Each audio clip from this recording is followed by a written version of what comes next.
नमस्कार, जामनकर ग्रुपमध्ये आपलं स्वागत आहे। आज आपण बनवणार आहोत झटपट टमाट्याची चटणी, तेही 5-10 मिनिटात एकदम ग्रेव्ही टाईप टमाट्याची चटणी। आता टमाट्याची चटणी बनवताना आपल्याला लागणारे पदार्थ, सर्वप्रथम आपण टमाटे घ्यायचे, लालसर टमाटो जे पिकलेले असतात ते धुवून आणि त्याला असे कापून घ्यायचे, म्हणजे लांब लांब चिरून घ्यायचं। लांब लांब चिरून झाल्यानंतर एका कढईमध्ये 2 ते 3 चम्मच तेल पण जास्त प्रमाणात नसायला पाहिजे, कारण तेल जास्त प्रमाणात असले की तेलपणा होतो, तेलकटपणा होतो त्यात। आता त्यात टाकले आपण जिरा आणि मोहरी। तर जिरा मोहरी कडकडल्यानंतर त्यात टाकायचं कढीपत्ता। तर ते थोडंसं लाल होईपर्यंत थांबायचं। लगेच आपण जिरा मोहरी टाकलं, कढीपत्ता टाकलं की टोमॅटो टाकायचं नाही। तर ते लाल झाले, कारण कढीपत्त्याचा स्वाद आणि जिरा मोहरीचं स्वाद त्यात उतरलं जातं।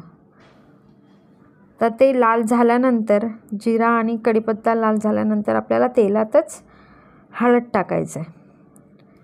हळद तेलात टाकायचं कारण थोडंसं ते त्याच्यात कलर येतो। तर ते 5 मिनटं किंवा 5 सेकंद ते थोडंसं तेलात मुरल्यानंतर आपण ते जे कापलेले टोमॅटो होते ते आता टाकायचे। आता त्याला एकसारखं फिरवून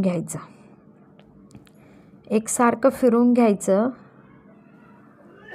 कारण ते जे तेल आहे, जिरा मोहरी सगळं ते एकत्र होऊन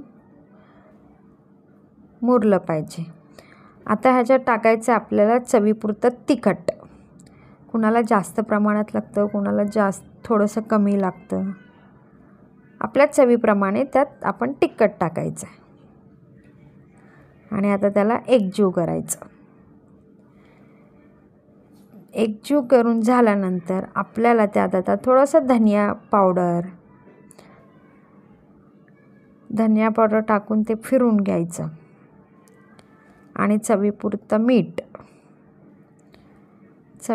मीठ घातल्यानंतर आता त्याला एकसारखं फिरवून घ्यायचं।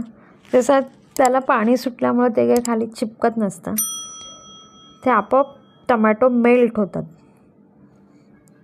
आता ते फिरून झाल्यानंतर आपल्याला त्याला व्यवस्थित एकजीव करून असं फिरून झाल्यानंतर आपण त्याच्यावरती आता एक झाकण ठेवून त्याला 5 ते 10 मिनटं वाफेला ठेवायचं।